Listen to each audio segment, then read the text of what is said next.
Hello friends, welcome to defence matrix. तो Operation Sindoor में S-400 की परफॉर्मेंस को लेकर हम काफ़ी ज़्यादा सेटिस्फाइड थे और हमने एडिशनल रिफिल के लिए मिसाइल्स के ऑर्डर दिए ही हैं। साथ में जो दो बाकी S-400 यूनिट्स थे या फिर स्क्वाड्रंस थे, उसमें से एक जो है वो हम ऑलमोस्ट रिसीव करने वाले हैं। डिप्लॉयमेंट जल्दी उसका हो जाएगा, लास्ट इस ईयर के एंड तक हमें मिल जाएगा। लेकिन फिर भी यहाँ पर नंबर्स बढ़ाने की बात करी जा रही है। करीबन 5 एडिशनल S-400 के स्क्वाड्रंस जो हैं लिए जा सकते हैं, जिसको लेकर रशियन मीडिया की साइड से अब रिपोर्ट आ रही है कि नेगोशिएशन स्टार्ट हो गए हैं। तो रशियन फेडरेशन के federal service for military technical corporation द्वारा ये चीज़ बताई गई कि इंडिया के साथ नेगोशिएशन स्टार्ट किए गए हैं S-400 के सेकेंड बैच को लेकर। तो अभी जो डिलीवरी चल रही है ये फर्स्ट बैच की है, जिसमें 5 यूनिट लिए गए हैं। सेकेंड बैच का मतलब ये है कि अराउंड 5 के आसपास जो हम लेने की बातचीत कर रहे हैं वहाँ पर नेगोशिएशन स्टार्ट हुआ है। तो S-400 की परफॉर्मेंस से हम काफ़ी हद तक सेटिस्फाइड हैं। ये स्टैंड अलोन भी काफ़ी इफेक्टिव सिस्टम है। हम इसकी कैपेबिलिटी को कई बार डिस्कस कर चुके हैं। 400 किलोमीटर की रेंज तक इंटरसेप्शन करने की कैपेबिलिटी हमें मिलती है। इवन ऑपरेशन सिंदूर में हमने 300+ किलोमीटर की रेंज में इंटरसेप्शन भी किया है। तो यहाँ पर जो रडार्स दिए गए हैं, चाहे ये चीज़ बोट हो, ग्रेवस्टोन हो, ये दोनों ही स्टेल्थ टारगेट्स को भी ट्रैक कर सकते हैं सर्टेन रेंजेस पर। इसके बारे में हमने चर्चा करी थी जब हम J-35 को डिस्कस कर रहे थे। अराउंड 200 से 150 किलोमीटर की रेंज में जो स्टेल्थ टारगेट्स हैं F-35 लेवल के, वो ट्रैक किए जा सकते हैं। तो ये काफ़ी कैपेबल एयर डिफेंस सिस्टम है, लेकिन अगर इनकी कैपेबिलिटी को फर्दर एनहेंस करना है तो बहुत ज़रूरी होगा कि इसको हमारे IACCS में इंटीग्रेट किया जाए, और खाली IACCS में इंटीग्रेट ही ना किया जाए बल्कि इसको वेपन ग्रेड के डाटा लिंक की कैपेबिलिटी दी जाए, जिससे एवैक्स से लेकर फाइटर प्लेटफॉर्म भी इनकी मिसाइल्स को गाइड कर सकें। इस कैपेबिलिटी को रशिया द्वारा डेवलप किया जा रहा है। ये चीज़ ये Su-57 और एवैक्स के साथ करने की कोशिश कर रहे हैं किल चेन बनाते हुए। तो ये कैपेबिलिटी भी हमें चाहिए होगी अगर हम इतने बड़े नंबर्स में इनको ऑपरेट कर रहे हैं। तो नेगोशिएशन का ये पार्ट होना चाहिए कि इस लेवल पर कोऑपरेशन मिले, क्योंकि अगर हम रफाल और फ्यूचर में अगर Su-57 लेते हैं तो वहाँ पर ICDs तक नेगोशिएट कर रहे हैं, तो नेटवर्क सेंट्रिक एनवायरनमेंट हम पहले ही क्रिएट कर रहे हैं। वहाँ पर अगर नेटवर्क सेंट्रिक एनवायरनमेंट के साथ किल चेन नहीं होगा तो एक बड़ा इंपॉर्टेंट पोर्शन पूरे नेटवर्क सेंट्रिक इकोसिस्टम का हम लूज़ कर रहे होंगे। और इसलिए किल चेन बनाने के लिए आपको पूरा कंट्रोल चाहिए होगा, जिसकी वजह से आपको domestic data link weapon grade का यहाँ पर चाहिए।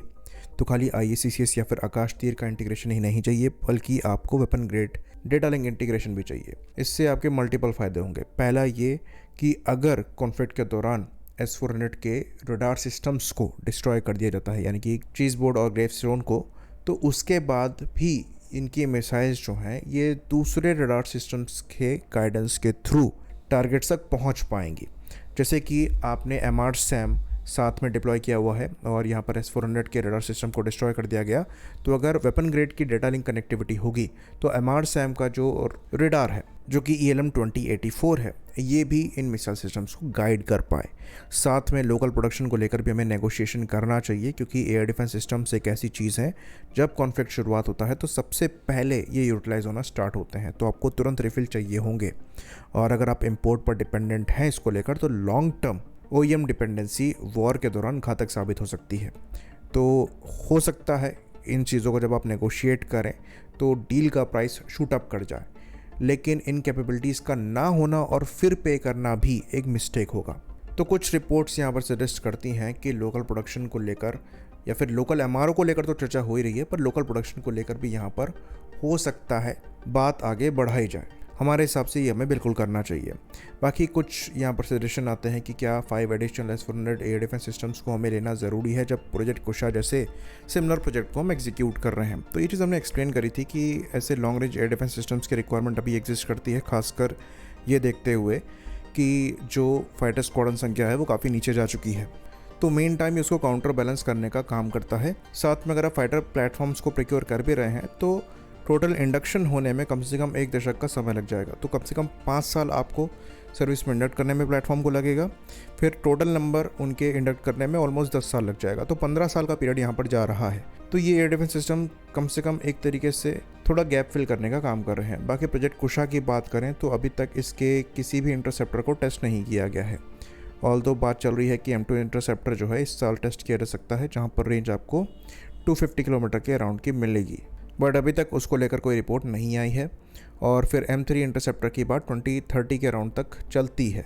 तो कम से कम 5 साल तो यहाँ पर वैसे भी पूरे प्रोजेक्ट कुशा को डेवलप करने में लगेंगे ऐसा दिख रहा है। पर यहाँ पर हम प्लस माइनस 2-3 ईयर्स और ऐड करके चलें प्रैक्टिकल पर्पस के लिए तो ज़्यादा बेहतर होगा। तो मैन्युफैक्चरिंग और डिप्लॉयमेंट होते होते एटलीस्ट यहाँ पर 8 से 9 साल लग जाएंगे। आप 10 साल एक एवरेज लेकर चलिए, तो उस पीरियड में भी आपको एयर डिफेंस सिस्टम्स चाहिए होंगे। S-400 की जहाँ तक बात रही तो पहले ज़रूर इनके साथ इशू था, क्योंकि रशिया खुद इनको प्रोड्यूस करके अपने यूज़ केस के लिए लगा रहा था, लेकिन अब प्रोडक्शन वो बढ़ा चुके हैं और इसीलिए हमारे S-400 वो डिलीवर भी कर पा रहे हैं। लेकिन खैर उससे ज़्यादा फ़र्क नहीं पड़ेगा, क्योंकि हमें यहाँ पर कोशिश करनी चाहिए कि लोकल प्रोडक्शन ही हम इनका करें और जितना हो सके उतना ही इनको लोकल सोर्स करने की कोशिश करें। क्योंकि अगर आप टोटल 10 स्क्वाड्रन भी S-400 के ऑपरेट करते हैं, 5 अभी और 5 एडिशनल जो सेकंड बैच में लिए जा सकते हैं, तब भी एटलीस्ट आपको 10 से 12 कुशा के स्क्वाड्रन चाहिए होंगे। और मॉडर्न कॉन्फ्लिक्ट में एयर डिफेंस सिस्टम्स के रोल को देखते हुए ये नंबर कोई बहुत ज़्यादा नहीं है, ये भी हम कहेंगे। तो ऐसा नहीं होगा कि अगर 5 स्क्वाड्रन S-400 के ले लिए जाते हैं तो वो कुशा के प्रिक्योरमेंट को अफेक्ट करेगा। ये दोनों सिस्टम साथ में कोएग्जिस्ट करेंगे और अगर आपको कुशा के डेवलपमेंट के लिए सफिशिएंट समय देना है तो वो प्रेशर के साथ नहीं हो सकता, जो कि हमारे फाइटर प्रोग्राम में दिखाई दे रहा है। अगर आप खाली कुशा पर ही डिपेंडेंट रहेंगे तो DRDO पर भी प्रेशर होगा और टाइमलाइन जब स्किप होगी तो इसका बैड इम्पैक्ट एयरफोर्स को भी पड़ेगा।